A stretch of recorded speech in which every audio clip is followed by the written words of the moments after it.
This is why all old people get grumpy.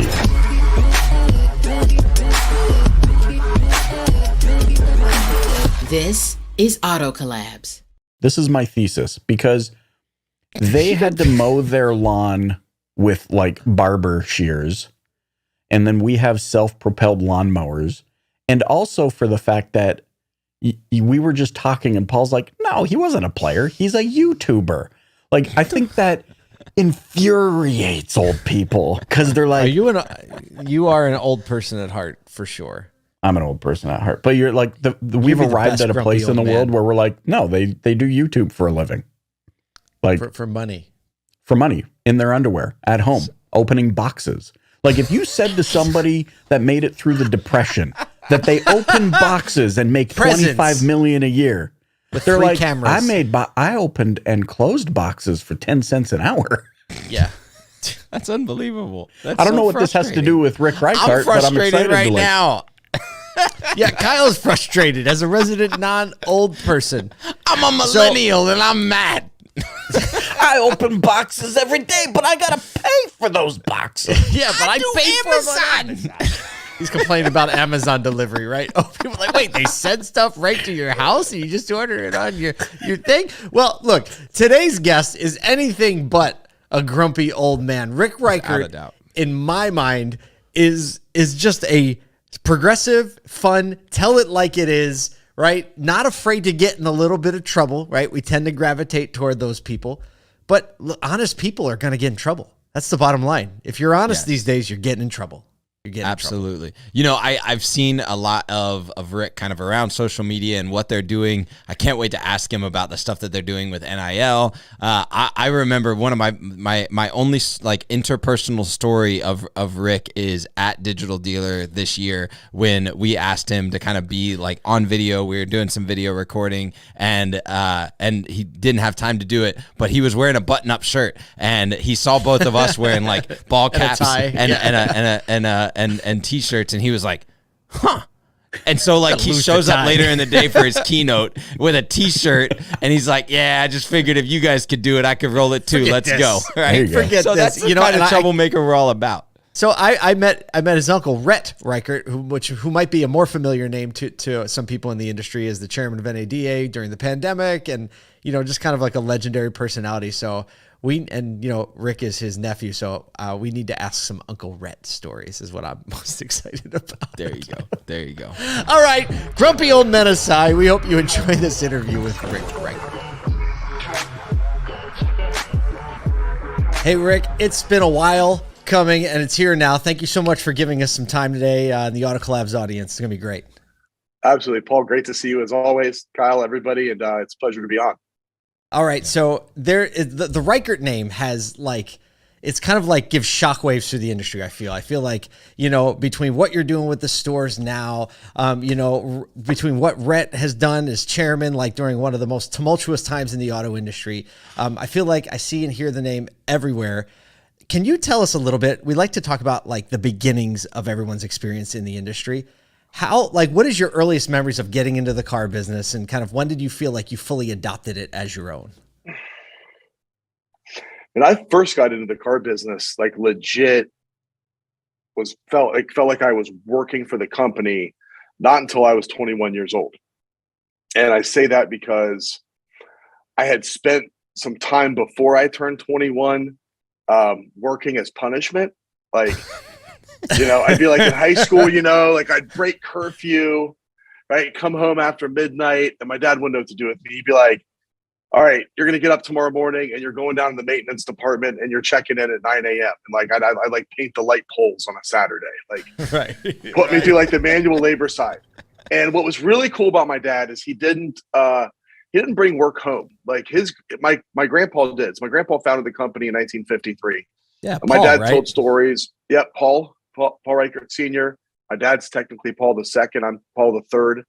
And I actually have a son, Paul IV, who was born on my grandpa's birthday. So really cool. Wow. Which is April 27th or 427 or the greatest engine ever made. So I guess we're kind of born for it regardless. It was meant. Yes. It's in the blood. It was meant to be. Actually, I didn't know it was meant to be until I started getting my feet wet. But when I was young, like my dad didn't come home and talk about his day at work or the day at the shop. I know my grandpa did, and he didn't like that growing up. So when I grew up, my dad would talk about math and science and music. He played guitar a lot. I know. I saw so many guitars in all of your old ads. I was going to ask you that. What's with the guitars? Like, that was his thing. So in the early 80s, he came up with kind of the tagline, the moniker, the word dealing, all the marketing stuff he was doing. And he would write jingles and he'd play guitar to whatever the popular song was at the time. And back then, you could kind of rip off a song and put it on the broadcast TV stations. It would run for 4 to 6 weeks before you got a cease and desist letter saying, hey, that's troublemaking right there. That is troublemaking. That's actually part of our secret sauce. Even my grandfather was in automotive news in 1961, being called an instigator by other Ford dealers in Columbus for selling so much outside his PMA because you weren't supposed to back then. So we've always kind of had that push the envelope. Oh, this is all making so much sense all of a sudden. And yeah, so my dad taught me how to break the rules early, and he got, he'd put a commercial on the air, but it'd play so many times and already have so much impact before we had to go change one note in the song and re-record it, put it back on the air. And he went through that whole process. So I had to figure out, with today's media, with the world of YouTube and the internet, and you can't upload a song that you don't have the rights to, and it won't play for 30 seconds before it just automatically the algorithm and the bots take it down, So at 21, so you were saying 21 you adopted. So 21 is when I really figured out I was going, I think it was my second summer. So actually I was 20, I was about to turn 21. And it was that kind of second summer, and I decided not to stay, and I was going to school in Dallas. The first couple summers I stayed in Dallas and worked, and then I decided, you know what, I kind of want to go home for the summer and work. And I asked if I could go home and sell cars. And of course, sure, whatever. We just had bought a Chevy store. They had sales consultant positions for the first time. And so I went and what I found out is in 3 months I could sell enough cars, make enough money. I didn't have to have as much as I could have a fun job or not really work through the rest of the time of the school year. And I didn't know that that's what I wanted to do the rest of my life yet. I was decent at selling cars, but I didn't know anything about the whole rest of the industry. And, part of me was thinking I could, those pipe dreams a 20-year-old has. I didn't make it to the NFL. College football didn't quite work out. No one called from Hollywood to see if I wanted to take a leading role. So I'm like, going I'm like majoring in marketing at this point, kind of realizing maybe I need to figure out what this family business is all about. And I've always loved cars and trucks and motorcycles and everything. So that's when I decided, after I was going to sell in cars, I'm going to take it more serious. And I took my last year of school at Northwood University.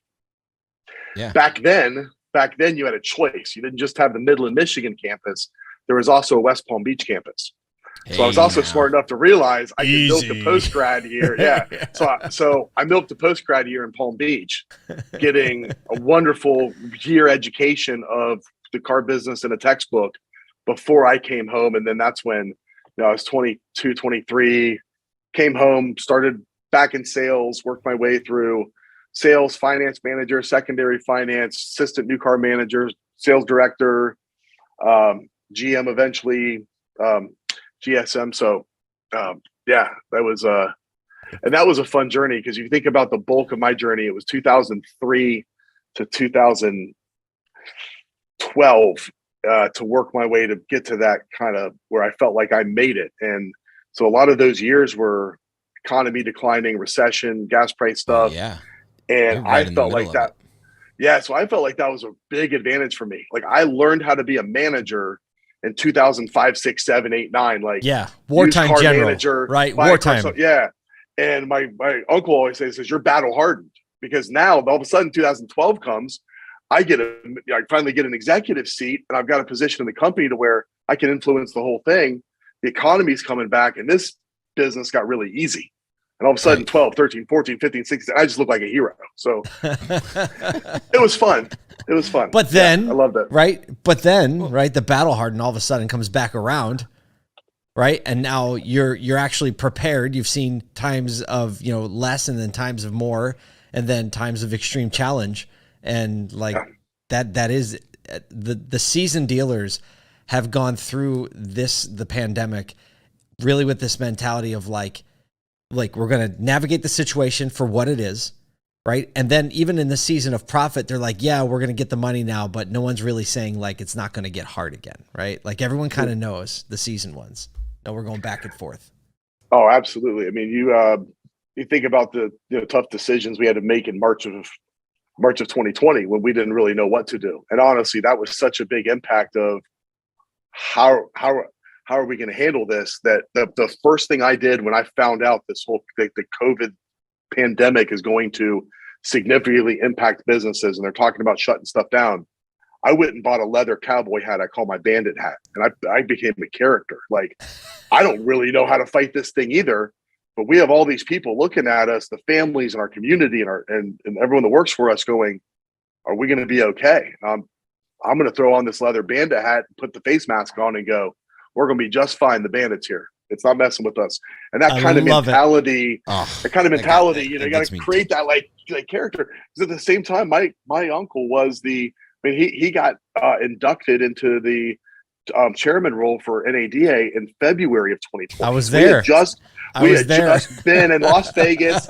He gets the role. He's all excited. He's supposed to travel 200 days that year. And within 30 days, boom, COVID hits. And he calls me and he goes, you got it back home? Are you good? And I'm like, we got this. And he's like, because I got to go, to DC and try to help the rest of the dealers. And wow. Yeah, and I'll just tell you something about my uncle. Of course, my uncle's well, everything like that, but he's awesome. He absolutely was the right person to have in that seat at that time.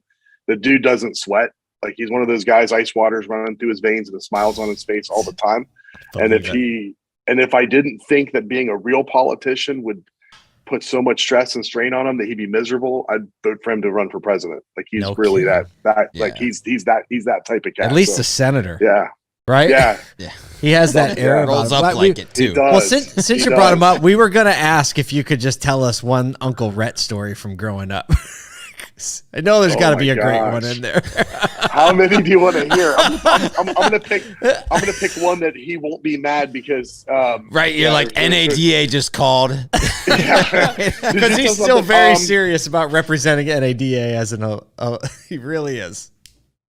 So I used to take out cars quite a bit, and my uncle lived right down the street from us. We lived in the same neighborhood, so my cousin Jared, who's my business partner now, he's co-president with me, Rhett's son.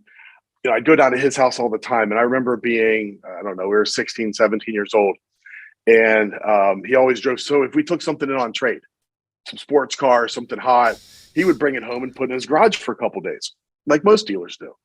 And I drive by, and there's a black Z06. So it would have been the late 90s when that first run of Corvette Z06s come out. And I see this black Corvette in there, and I walk in the house, and the keys are on the counter, and he's out of town. And I look at my cousin, and I'm like, and we used to have this loop. So you head out of the neighborhood, you make a right. It's about a 2.3 mile loop. We literally thought we were helping Motor Trend scorch it up. Yeah, because you remember in the back of Road and Track, it always had the quarter mile times, the 0 to 60 times. Yeah. We would find what the numbers were for the cars and then go out and verify. Like we were helping the media. You were doing market research. Third-party verification. Third-party market research. Perfect. So I'm legit. I'm 18 years old, backcountry road, black Z06. I'm flying down this road, wide open, fourth gear, and some little rodent of some kind was crossing the street, and it got the front clip of the car, like cracked that little front clip spoiler.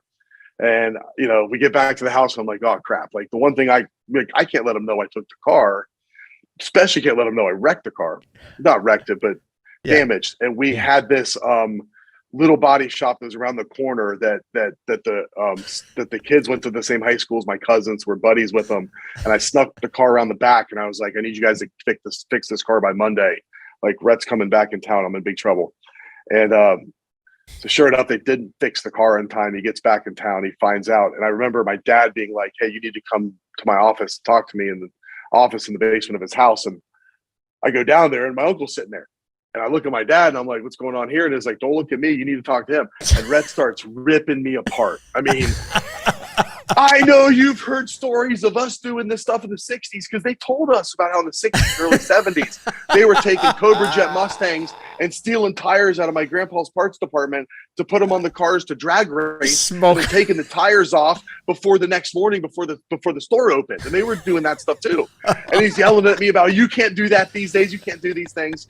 And I remember looking at my dad and I'm like, is he allowed to yell at me like this? You know, and for the first time in my life, do something about this. My dad, like, come on, Dad. This is like, you should be yelling. Why is this guy doing this? And then he looks at me and he was like, no, in this situation, you're listening to him. And then it's funny because I didn't realize at that moment that was going to be something that became a pattern in my life. Because when I was 21 years old, that first summer I sold cars, my dad had moved to Florida, and he was living in South Florida. I actually never worked a day with my dad, but he said, but he basically was like, you go home and you listen to your uncle. Your uncle's your boss. Your uncle's your dad back home. Like, and so that was kind of a weird adjustment at 18 to being like, man, like my dad was kind of hard on me, would yell at me, but man, Rhett ripped my ass. Like that was not fun. Oh, I would not want, I can imagine when he shifts into that gear, it's like blast radius mode. Right? Yeah, so I think I think it also scared me enough that over the next 15 years, he only caught me like once or twice. He just got better. You just got better. I was so sneaky. I've driven everything, and I've driven everything like I'm in Grand Theft Auto. Trust me. Now I look back, goodness. Like when people are like, how do you drive some of these cars down a day, and you don't really drive that fast? It's like I've done it all. I'm good. Well, this is what I love though about automotive. Like, you're in the top level executive seat at the auto group, and it's like, no, we in auto, we have fun. I'm thinking back, you're like, this is just the extension of, your dad, using the songs and 4 to 6 weeks. And it's like, it's finding the nooks and crannies to be like diligent, understanding, like that gave you a lot of industry understanding. You understand all those cars. You were doing market research, even though it's fun, right? I'm going to kind of interrupt you real quick, Kyle, because Simon Sinek's book, What Is Your Why? Yeah. I went through that whole process, and obviously it can't be income and it can't be family, trying a family business. My why is the Ford GT, the car, because what it represents from competition, from what Ford versus Ferrari in the 60s to the three different generations of technology in the engines, to the fact it's a commodity we can buy and sell. We can service it, customize it, modify it, race it, and it creates so much emotion. We're an emotional business. Mm-hmm. I don't remember who said it, but sales is nothing more than the transfer of emotion from one person to another. And at the end of the day, that's the whole car business is nothing but selling. We're always selling the dealership, selling ourselves, selling the cars, selling the parts, selling the service, selling our community. It's a nonstop transfer of emotion. And those cars that bring that additional emotion to our marketplace are what wakes me up every day. I love it. I'm 42 years old and I play with Hot Wheels every day. Well, and we've been talking about this a ton. We've been talking about this a ton recently, that this is actually like when you look back in automotive, like when the combustion engine, when a motor car first came out, it was like this thing to be seen, and it was something that positioned you. And then in the 70s and 80s, you saw it come back with like the muscle car, and the car was really something to be sought after. And then we're seeing that trend actually happen again, right? Where because of like EV transitions and all this new technology, we're seeing the pop culture narrative be driven by automotive again, which is a really, like, it's a new thing. I mean, I'm looking at like what you're doing in, because I think you're doing some like NIL stuff even with Ohio State. And it's like, yeah, pop culture is again realigning with automotive in a way that it maybe didn't in the 90s and 2000s. It didn't. Right? No, easy. It didn't. Yeah. I mean, Knight Rider. Yeah. Right. Like, I mean, there weren't too many. I mean, the late 90s, like, I mean, the cars were, the fastest stuff was like 300 horsepower, and they were kind of bland. Like everything kind of got weird in the 90s. Everything got like everything was domesticated. Is what happened in the 90s. Like the car scene sucked, but music was incredible. Like there's so many parts of the 90s that we look back and we're like, man, we thought the 90s sucked. I grew up in the 90s. I thought the 90s sucked as I was growing up in them. I would look back like that was the funnest decade, actually.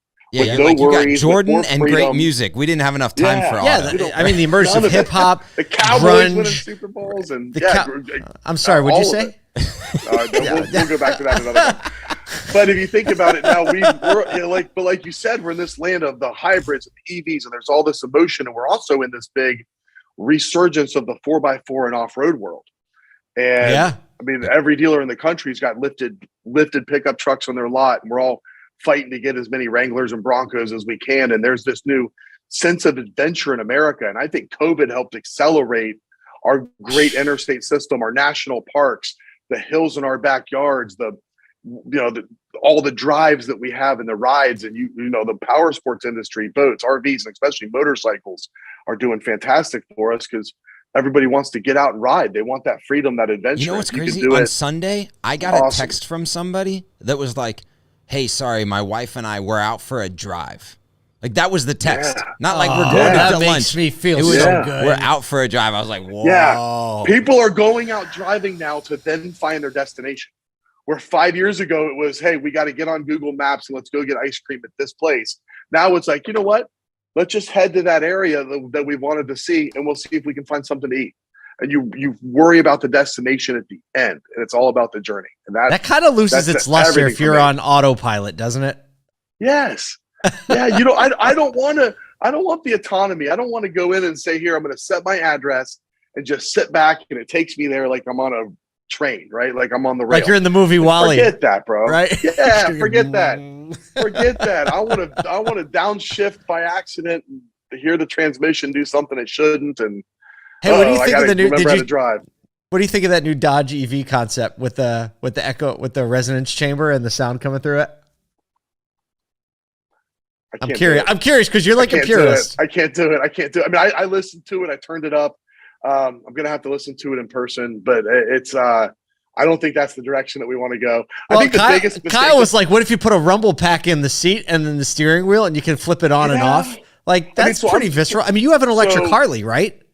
I've got electric. So we got the live wire. I'm also driving a F-150 Lightning now. I just got my Platinum Lightning yesterday, and it's got this propulsion sound button that on the interior, when you hit the accelerator, it gives you that kind of jet engine propulsion noise to let you know you are accelerating. Going if faster. you turn that off, it's dead quiet. But it doesn't make any noise on the outside yet. I have a feeling Dodge is going to have the option to turn that on, turn it off. Oh yeah. Do you want to do you want to increase the intensity of the cat sound, or do you want to make it, just still have a little rumble? Throat. I think the biggest mistake they made in the whole thing, and I'm not downing Jeep or Mopar because we don't sell them. I want to one day, but they should have not put the all electric Charger as the trim. They should have done something different with the Charger. The Challenger, okay, because now what are people going to Google? Electric Charger. What are they going to find? They're not going to find a wall car. pack, right? From a marketing standpoint, epic fail. Come on. Wow. Dude, that's the first thing I thought of. Like, oh my gosh, I'm going to Electric Google Charger, all new electric charge Charger. point, right? That's unbelievable. Electrify America, Apple, Google, Verizon, Samsung. They're going to dominate those searches. Dodge, you're done. Oh my gosh. That's amazing. All right, we needed to ask you before we got on, because we're marketers at heart, and like we've been begging people to like work within these new NIL regulations, and we explain what NIL is for a minute, just for the people that don't know. So NIL is name in image likeness. Name and image likeness, right? Where college professionals can now seek sponsorship dollars from any type of business, right? And that there's such an opportunity because automotive is so baked in the community, and many of these college communities are so baked into the fabric of the community. So I'd love to, like, we just wanted to pick your brain on what that's been like partnering with. Have you partnered with Ohio State and other colleges before, or is this kind of new since NIL, and how's that like been in the relationship with the community? I'll take you back. July 1st, 2021 was when NIL rules went into effect. So the NCAA deemed in May of last year that it's unconstitutional to not let these players use your name, image, and likeness to benefit for themselves. July 1st, the law went into place, and the world completely changed, because prior to July 1st, even the Ohio State University will tell you that the biggest enemy to the NCAA that they have to look out for is relationships with car dealers, because it's the most obvious low-hanging fruit. Everyone remembers all the players throughout the years that they'd see the car roll into the practice facility with the dealer tag. somebody snaps a picture. Next thing you know, the team's losing bowl games, right? So they got to be very, very careful. When Urban Meyer, so we did have a relationship when Jim Tressel was the coach of Ohio State, just with the coaching staff, with helping them with a couple cars, but not to the players. And then when Urban Meyer was hired, the very first thing he did was say, call every car dealer and tell them to come get their cars back. There are no relationships. So we were totally cut off. We buy our tickets like everyone else. Everything was like we couldn't be connected at all. July 1st hits, and then at first I'm just sitting back going, what's going to happen with this? This seems kind of goofy. I hope they don't expect us to be giving cars away, and I don't even know if that makes sense necessarily. And then I start thinking about it, and we started looking at, well, wait a minute, nobody is doing anything yet. Could there be an early adopter? Is there a way to make a media splash? And the other unique thing, I'm in a very unique situation because Columbus, Ohio, we don't have a lot of big influencers here. When you think about influencer marketing, we have some. They have okay numbers of followers, but anybody that's a real big time influencer, they're in Miami, they're in LA, they're in New York, they're in Vegas. They're not. In fact, most people that become celebrities or professional athletes that come from Columbus, Ohio, end up living somewhere else anyways. They don't even come back. So we don't really have a talent pool to choose from that's very deep in the influencer world. We had an opportunity. The very first NIL deal that we put together was actually with a high schooler from Texas. His name was Quinn Ewers, and he'll be the starting quarterback for Texas this year. And I got hooked up with Quinn's dad, and he had just announced he was coming to Ohio State. He was gonna not go to his senior year of high school in Texas to enroll early, and there was a chance he was going to compete for the starting job because Ohio State had not announced that C.J. Stroud was the starting quarterback yet. And I reached out to his dad and I said, "What does Quinn drive back home?" He said, "Well, he's got a older Ford F-250." I said, "How would he like a new F-250 to drive while he comes here?" And he says, "I think he'd like that."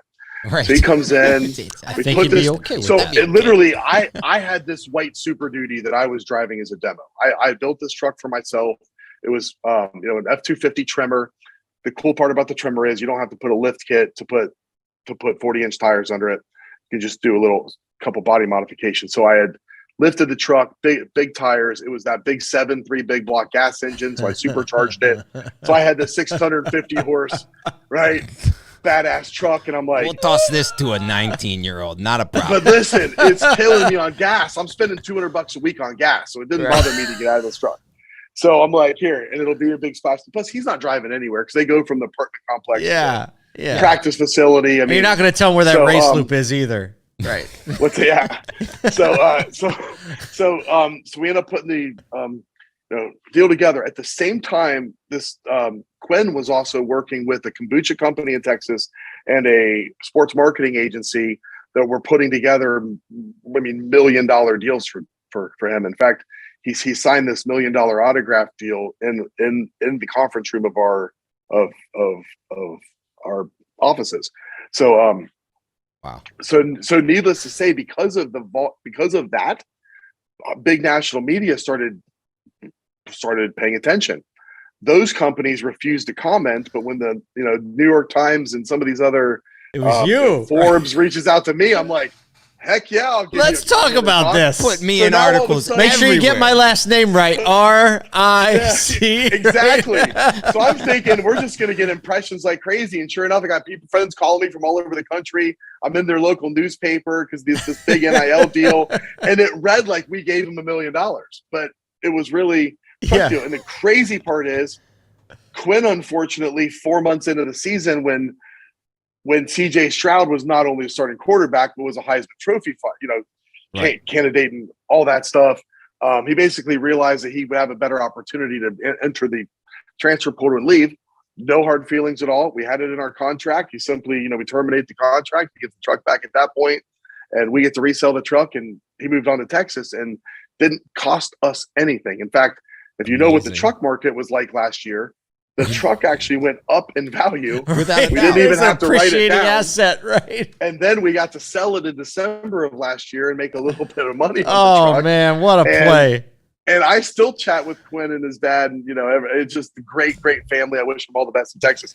But because of opening that door, I got to go to a practice at Ohio State. I got to find this running back, number 32, that blew my mind. And I'm like, who's that kid? And they go, that's Travion Henderson.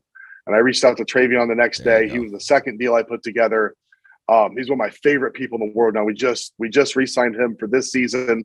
I got him in a red Camaro ZL1. He's the baddest running back in the country, and he's one of the smartest, most humble, cool kids. I mean, he's not any kid; he's a man. What a and he's great awesome. representation. We got Garrett Wilson in a truck, who's now on the New York Jets. He's an unbelievable guy, also. And then now this year, we have Jackson Smith and Jigba. Had a pretty good Rose Bowl. He should have a breakout season, a wide receiver. Not that he didn't last year with 2,000 yards, but and then DeJuan Jones is coming on board. He's a lineman who's 6'8", 400 pounds, or down to 370 now. He's leaned up, but he's got the biggest smile. He's great for the commercials, for the acting. Jack Sawyer, who's a local guy. Well, but this is what's cool about this, right? Is like, yeah, I think some people probably have a hard time drawing a straight line. Like, you get the opportunity to obviously have them in commercials and the smile, and there's a local representation. Yep. But like the fact that these guys are gonna be in national news multiple times over the next 4 to 5 months, and probably the next 2 to 3 years, just on like the blocking and tackling of SEO. If you don't know what's happening here for the Reichert stores, right? Every time you get tagged, every time you get mentioned, every time, like it goes so much past just like dropping a car, and it does wonders, I'm sure, for your staff to be associated. Like, there is probably exponential things that you probably can't draw a straight line to revenue to, but at some point will turn like massive numbers in for the stores. Maybe you can draw a straight line to revenue. I don't know. No. In fact, the greatest marketing you can do, you can't measure ROI. Right. And that's why so few people do it. That's why when digital marketing became a thing 12 years ago in the automotive industry, that so many people immediately cut traditional media budgets. They cut TV. They cut doing branding things. And they're like, well, we're just going to put our money in this direct ROI, tier 3 and 4, where people are literally in the act of trying to buy a car, and that's when they're finally coming at them. Snipe them off. Yeah. Yeah, and you have to, and it doesn't work that way. It has to build upon itself. So we truly believe in a 4-tier marketing system, where at the very top is that stuff that really isn't measurable. It's the PR, it's the community-based, it's the giving back, it's telling our story, it's making our world a better place, and it's making those emotions raise.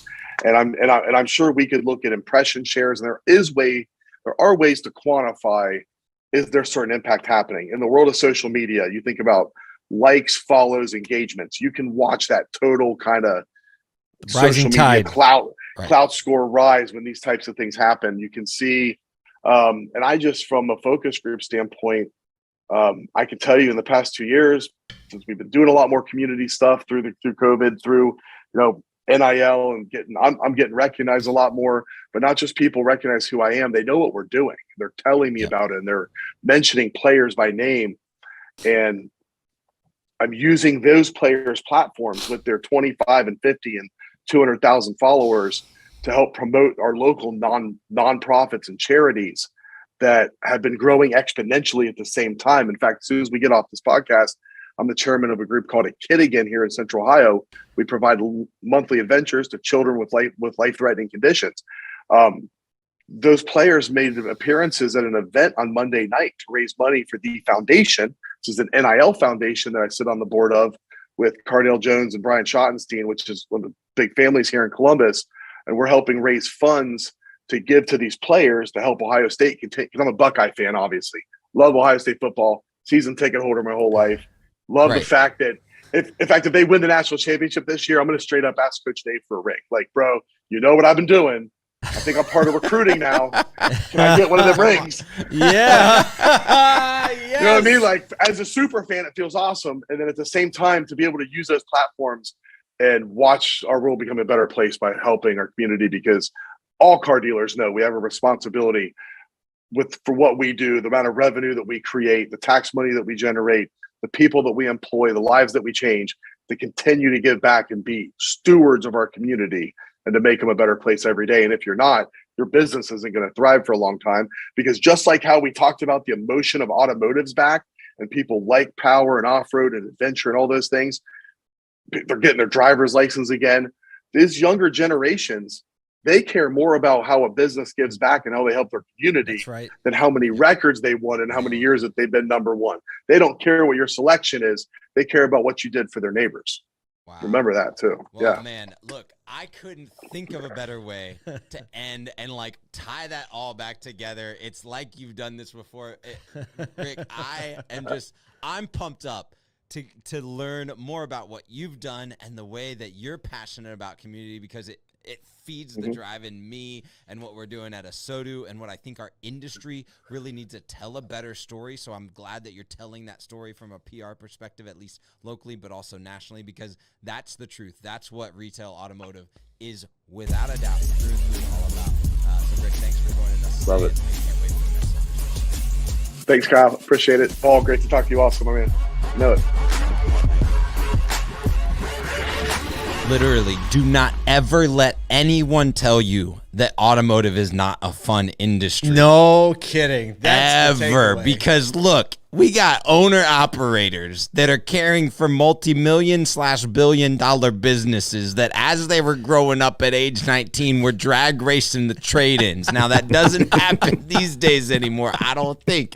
But like, that's the type of stories that I think you could probably ask anyone in automotive, and that's the reality. But here's the cool thing is, like, that's the same energy that he's bringing to the NIL deals that he's doing right now, and the way that they are giving back to the community with the Ronald McDonald House and all. It's that same energy, ingenuity, kind of like play out, like color outside the lines energy that I think so many in automotive, and Rick is a great example of that he's like transitioned that into being an incredible businessman, but still coloring outside the lines enough.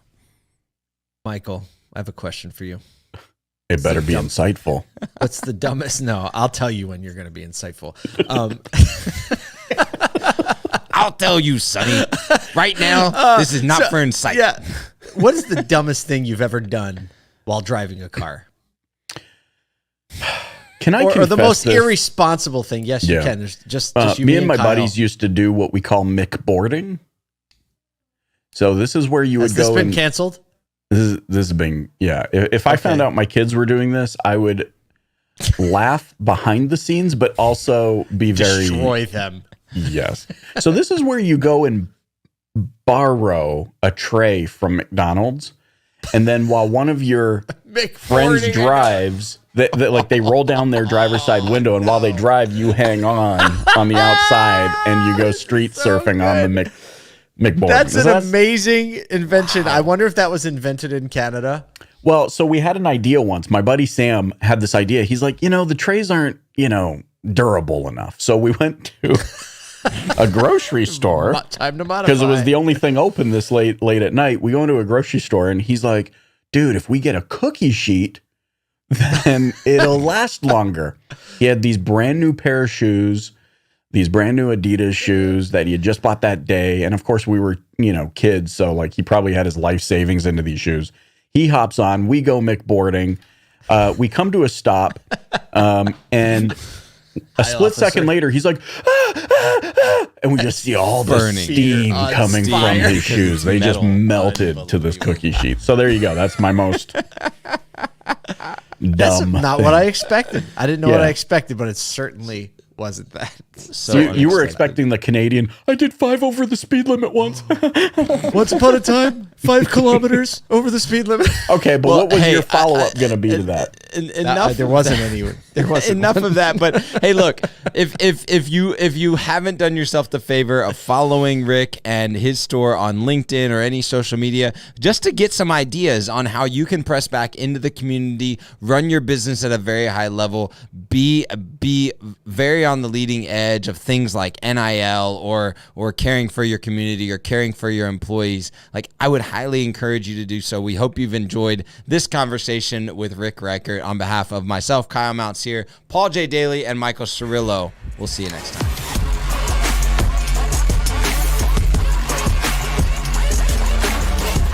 Welcome to Auto Collapse.